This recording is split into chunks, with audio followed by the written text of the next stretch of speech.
Hello, and welcome to my YouTube channel, Reading Little Blue Books Out Loud While Stoned. In this video, we're going to start a new Little Blue Book, and it is Little Blue Book number 1008, titled The Origin of Religion, written by Joseph McCabe, and this one is copyrighted 1926.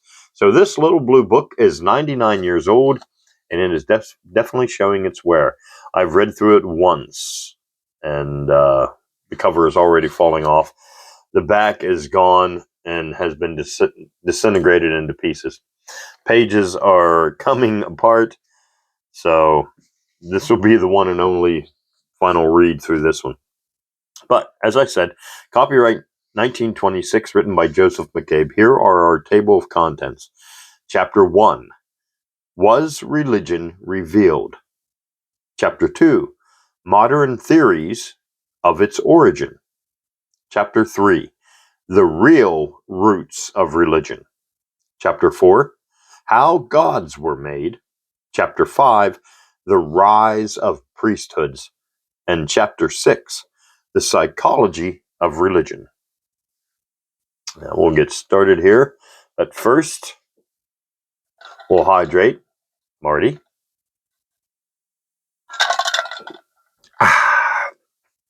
There we go. All right. Chapter 1, Was Religion Revealed? 16 centuries ago, there was a simple-minded father of the church, Firmicus Maternus by name, who wrote a book called The Errors of the Profane Religions. It is the most valuable book that a stupid man ever wrote. Our modern scholars have great difficulty in learning the real doctrines and practices of the religions of the Roman world in the first few centuries of the Christian era. They were suppressed by law when Christianity was established, and Christian writers, for good reasons, do not tell us much about them. But Firmicus was not a diplomatist. He sat down to write all that he knew about the pagan religions, and we get very valuable information from his pages. Firmicus was very much disturbed, and if parts of his book were translated and published, a good many simple Christians would be disturbed. He found that many of these pagan religions of the Roman world had saviors or redeemers. He learned that every year the birth of these gods was celebrated, often in midwinter, and every year, often about the time of our Easter, the death and resurrection of the gods were celebrated. We discovered that in some of these religions, we shall see all this in a later books, bread and wine were used at the altar, and candles and incense and sacred water were part of the ritual. Poor Firmicus concluded that the devil had revealed or inspired these things to the pagan nations before Christ was born, in order to spoil the success of the Christian church when it should be founded. The devil has his Christs, he exclaimed. What it all really meant, we shall see later. It is part of the study of evolution. Creeds and legends and rituals have evolved just as the stars and flowers have evolved.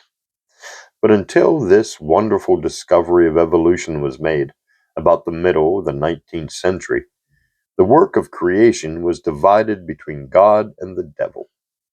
All good things, especially all true religion, came from God, and all evil things, especially false beliefs, came from the devil. Man, of himself, was a poor little mannikin, not capable of doing much, either good or evil. We now have a science of religion, just as we have a science of rocks and atoms, of bodies and of minds. The common idea that science deals with material things and religion with spiritual things is very far astray. One of the best known sciences in America is the science of the mind, psychology. Is the mind a material thing? Then we have a science of aesthetics, or of a sense of beauty, a science of ethics, or the moral sense, a science of sociology, and so on. Science merely means the accurate and critical study of anything that exists. Religion is a fascinating subject for scientific study, and we now have scores of learned experts studying the origin and development of religion. As this series of little blue books is concerned with religion, it is proper and useful to begin after the general survey of religious controversy, which I gave in the Revolt Against Religions. That is Little Blue Book number 1007, and it's already on here. With a careful study of the origin and early evolution of religion, later booklets will deal with the great modern religions and will show the place of Christianity in the continuous stream of religious evolution. Religion has had for ages, certainly for tens of thousands of years, so large and commanding a part of the life of man that it is a most fitting subject for a scientific study. What a drama! What an epic! It will seem to the student of a later age if, as I think, humanity is just now outgrowing all religion. Boy, he'd be sad to hear how we are today. Take the savage tribes, which put before us today a vivid picture of what all men were a few thousand years ago. Religion dominates and absorbs them even more than sex. All their hopes and fears center around the rude temple and the native priest. Then man became civilized, and of all the great cities that they built, little remains today but the ruins of their temples. It is the temples of Egypt, the temple mounds of Babylonia, the Parthenon of Athens that we go to see.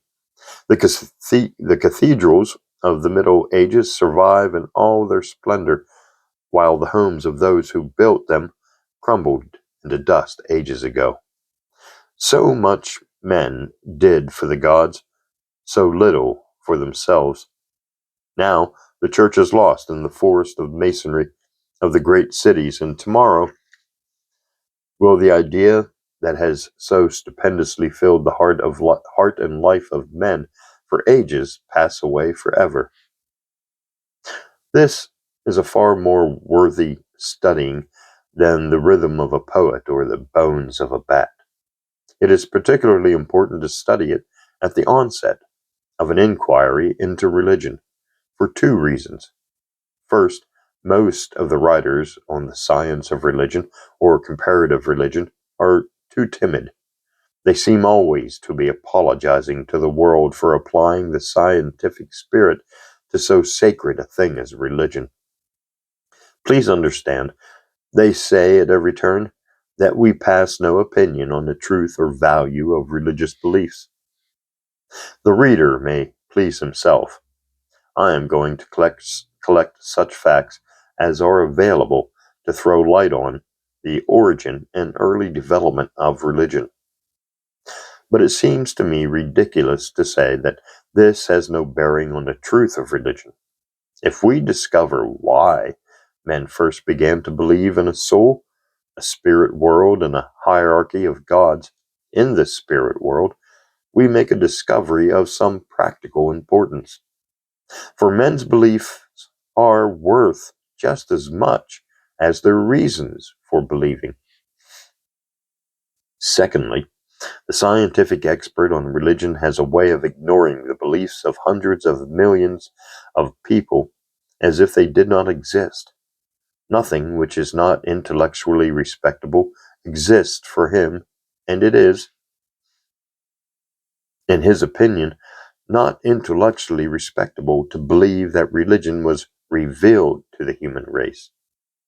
But these little booklets are written for a practical purpose.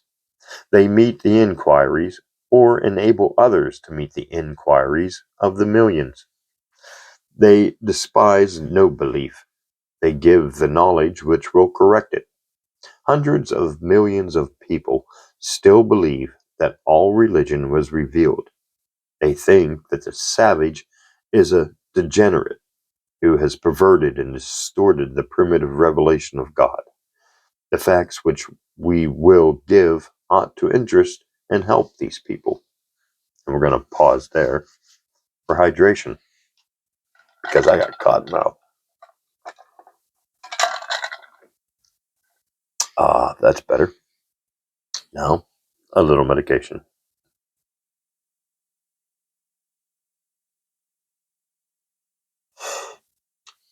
Very good. One more.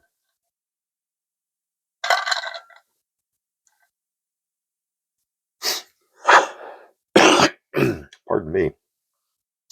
But how can we give any positive information about the origin of religion if, as evolution teaches, it arose in the minds of men tens of thousands of years ago? How can we say so empathetically that religion was not revealed, but grew out of small germs of emotion and speculation in the hazy mind of primitive man?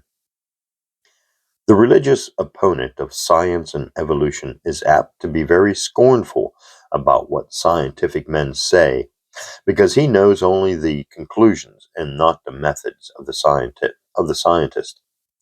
His amusement is, in any case, very much misplaced.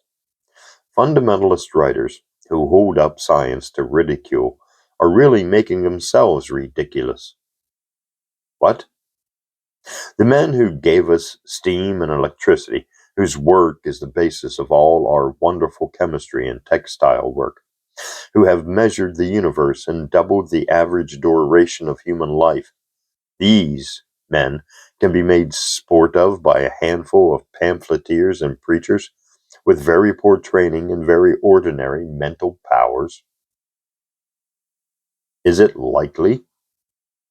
Is it not more likely that they are misunderstood and misrepresented? The writer of this kind of literature generally replies that he acknowledges all our debt to science on the material side. Then, he says, science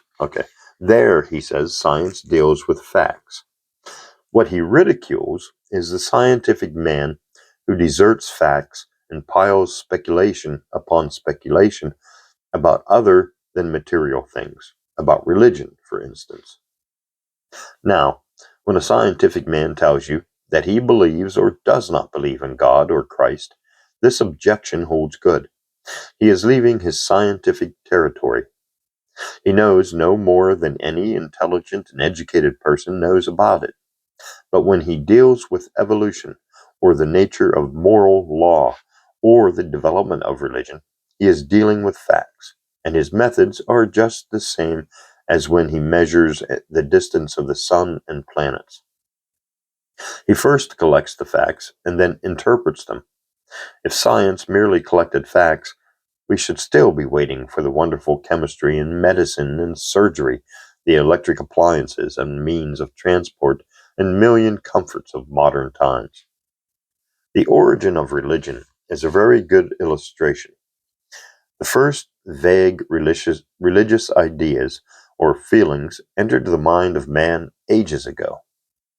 Now, things that happened ages ago are apt to leave traces behind them, and we may discover these traces.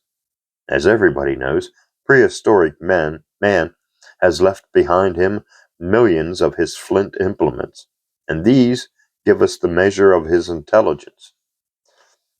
At once, you see that it is quite possible to get a positive knowledge even of a state of mind of 50 or 100,000 years ago.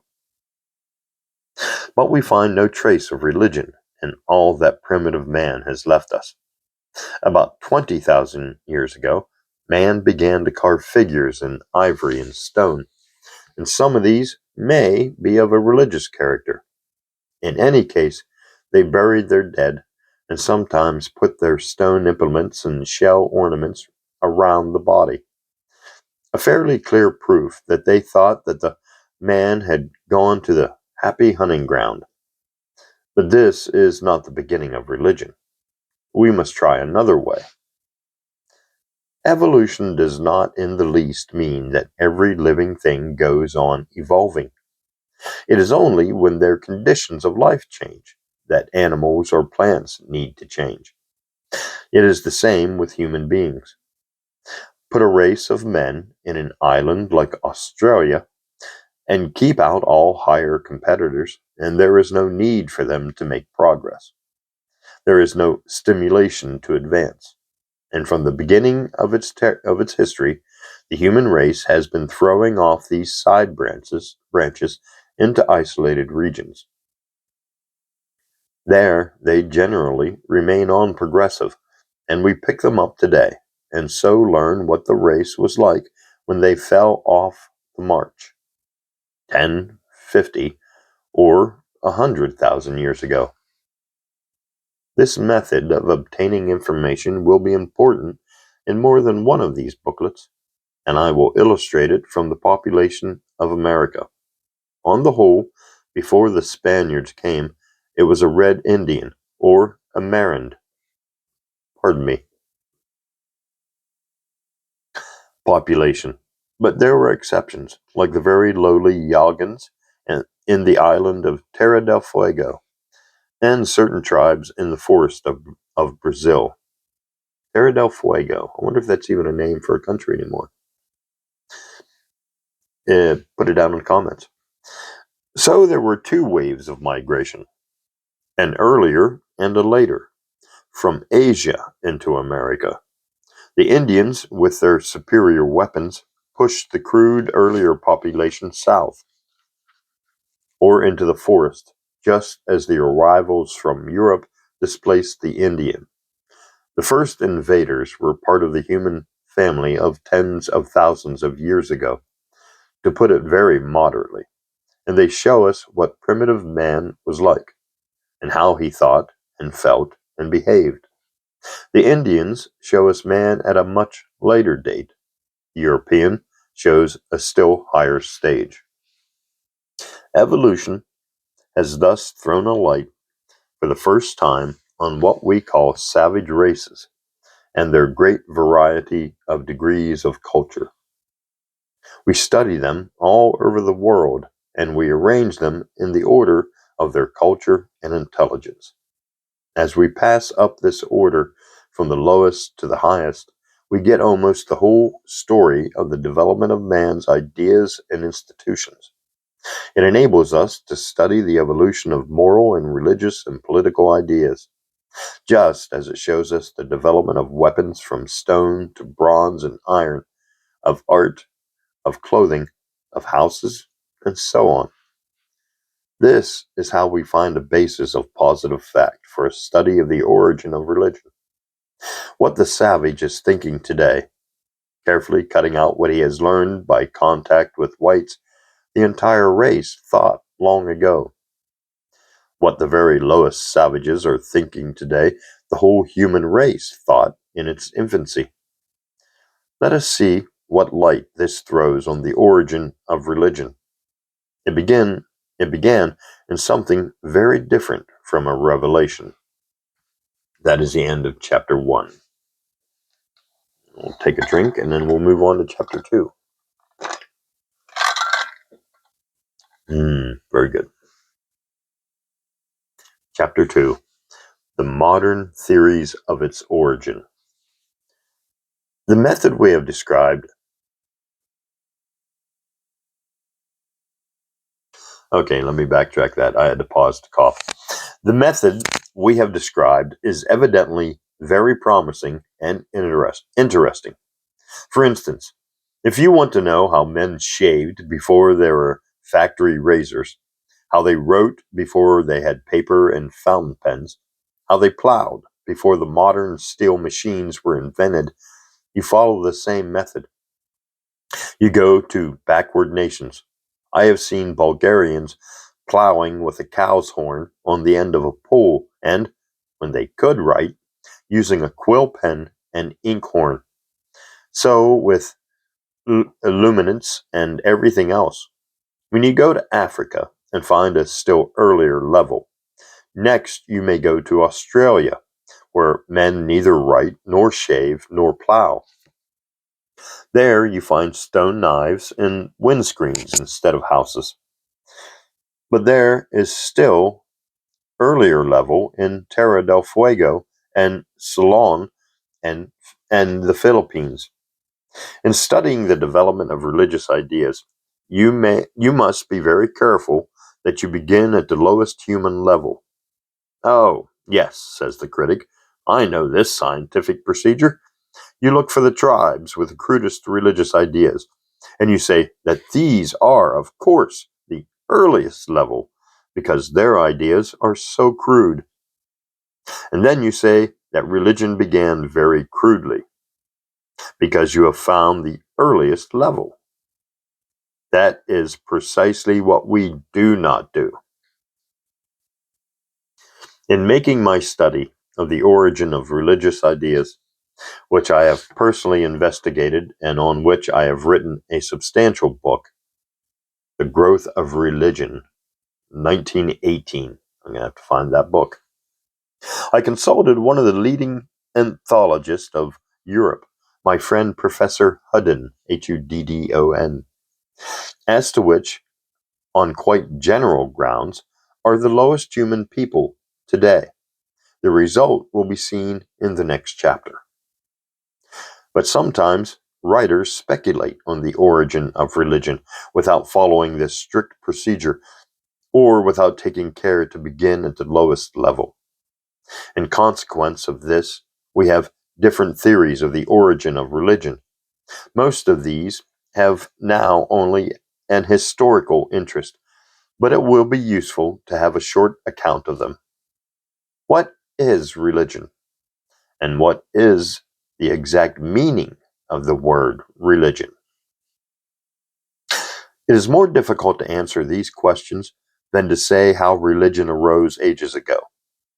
To begin with the word itself, it belongs to the very earliest period of the Latin language, and even the Roman writers of the civilized periods had lost the meaning of it. Very often it is said to come from the word bind, ligra, or religere. No, that's ligere or religere. And so it is represented as meaning what binds man to gods. But in that case, the word would be relegation, not religion. And we must try again. It seems to be connected with a Latin word for call, C-U-L-L, or select.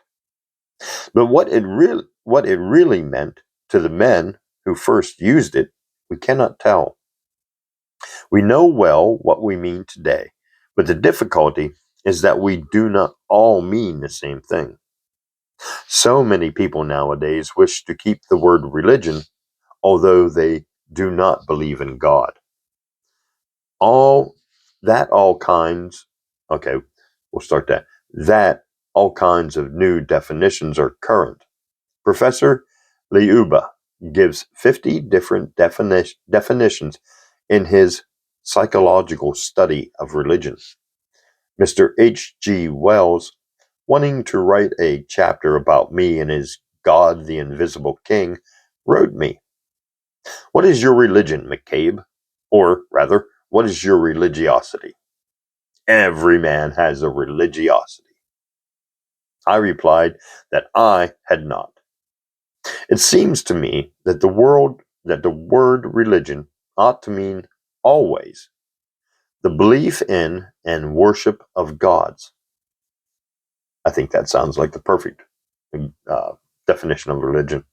I agree. However, very many people now wish to use the word in much the same sense as idealism or reverence for any high ideals. No, I don't agree with that at all. Here I take the word in its commonly accepted meaning, the belief in God and immortality, and the practices inspired by those beliefs. I am glad to be able to agree for once with my fundamentalist friend. Certainly, every reader will know that in its origin and early stages of which I write, religion was not what the modern refined idealist means. There were plenty of skeptics, and there were evolutionists in ancient Greece and Rome, and they seem to have speculated as to how man came to beliefs in gods. The Roman poet Lucretius perhaps gives us their general sentiment when he says, "Fear was the first thing on earth to make gods." He seems to have imagined the prehistoric savage cowering before the crash of thunder, the roar of the storm, the blaze of the volcano, chaos of an angry sea, and even the fierceness of a crocodile or tiger. In the 19th century, when evolution again became a living thought, many speculations were published about the origin of religion. Much discussed at one time was a theory of the great expert on languages, Max Muller, that religion was due to a sort of disease or decay of language.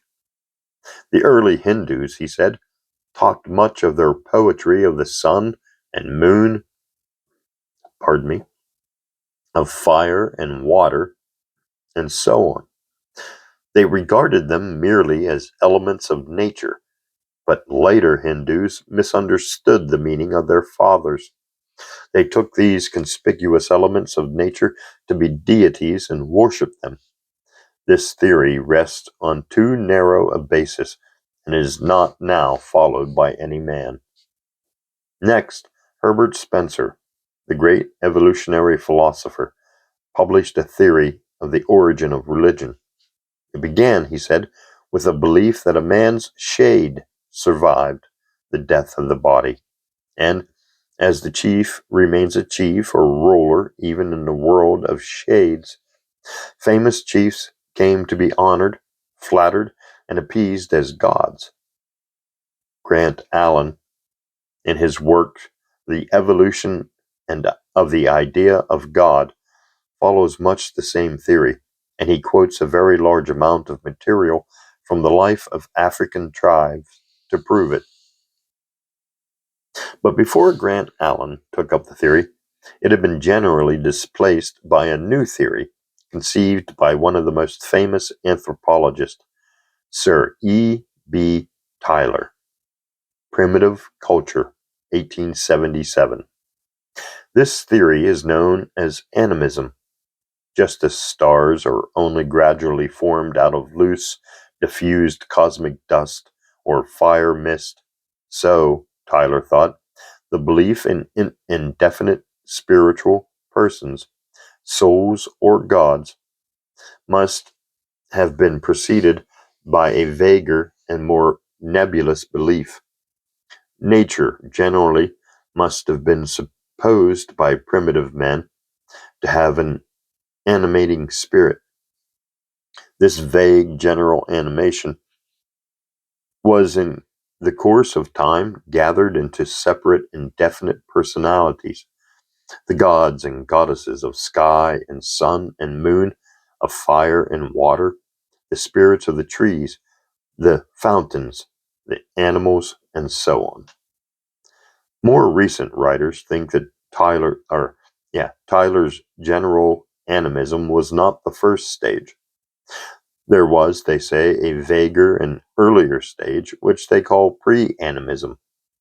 The germ of religious belief was man's awe in presence of the mighty and mysterious movements surrounding him in nature. He did not at first personify these forces and did not even think of a general animation of nature or world soul, as Dr. Brighton supposes in his Religions of Primitive Peoples. It was just an emotional attitude or reaction without reasoning.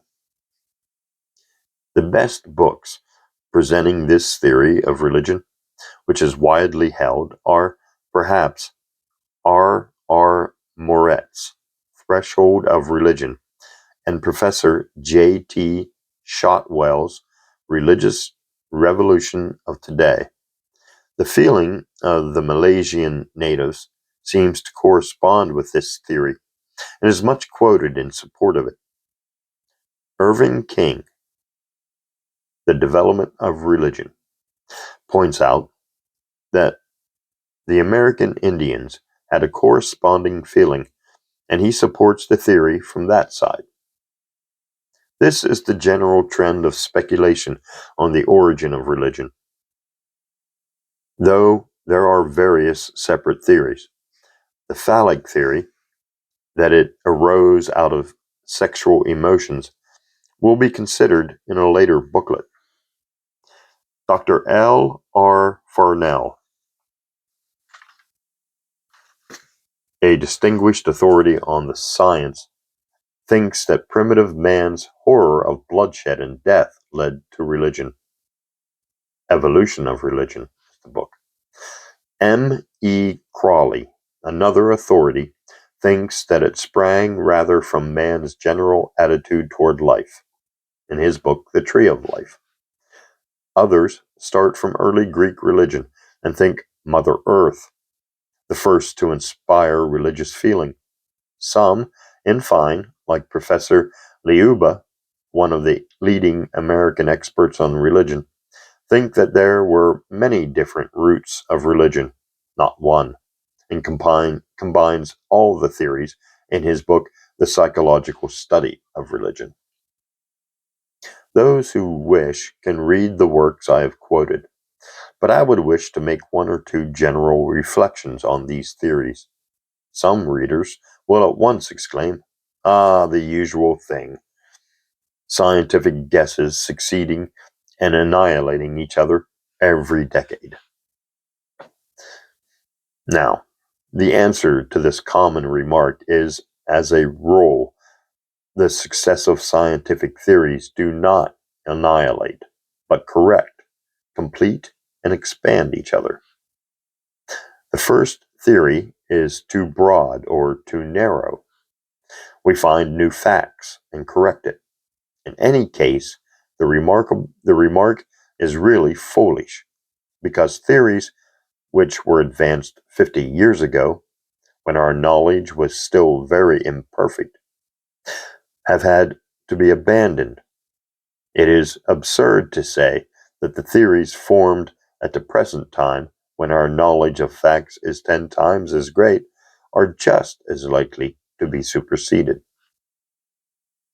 And at first it looks as if we have had, oh my goodness, let me start that again. And at first it looks as if we have here only a normal case of the evolution of a theory. Max Müller's theory was never widely received. It was just a first guess, nearly a century ago. Spencer's theory, as far as it goes, is sound, but Tyler traced, or thought he traced, an earlier psychological stage in the evolution of ghosts and gods, and the pre-animists only profess to find a still earlier stage. The theory is successively enlarged or built up. And we'll pause for hydration, Maddie.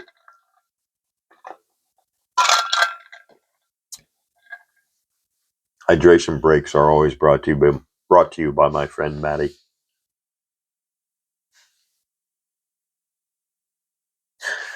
But I am going to try to show that Spencer was, on the whole, right. Oh wait, did I read that? Nope, okay. And that the animistic and pre-animistic stages did not precede the belief in a definite soul or double. Speculation on the subject is difficult and dangerous. The modern scholar has to try to put himself in the mental attitude of the savage, to see how the savage mind would react upon the daily experiences of savage life.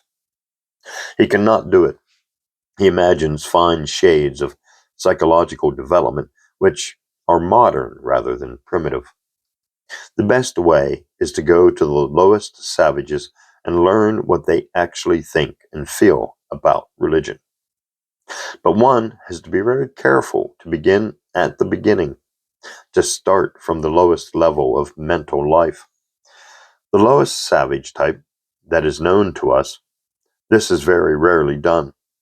In the days of Herbert Spencer, it could not be done, as our knowledge of lower peoples was still very imperfect, and the arrangement of them according to their culture and development was far from satisfactory.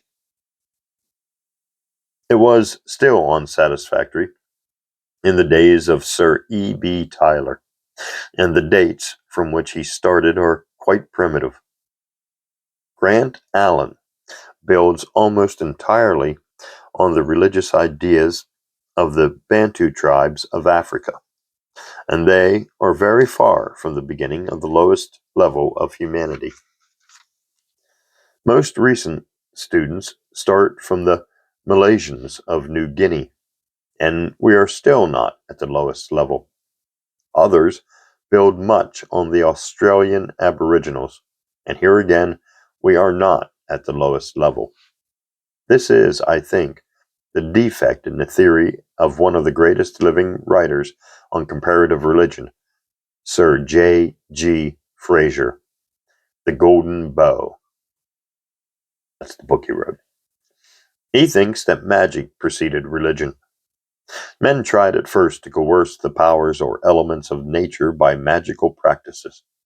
When they became intelligent enough to see that they failed, they imagined personal powers behind the vegetation and the storm, and began to worship and placate them.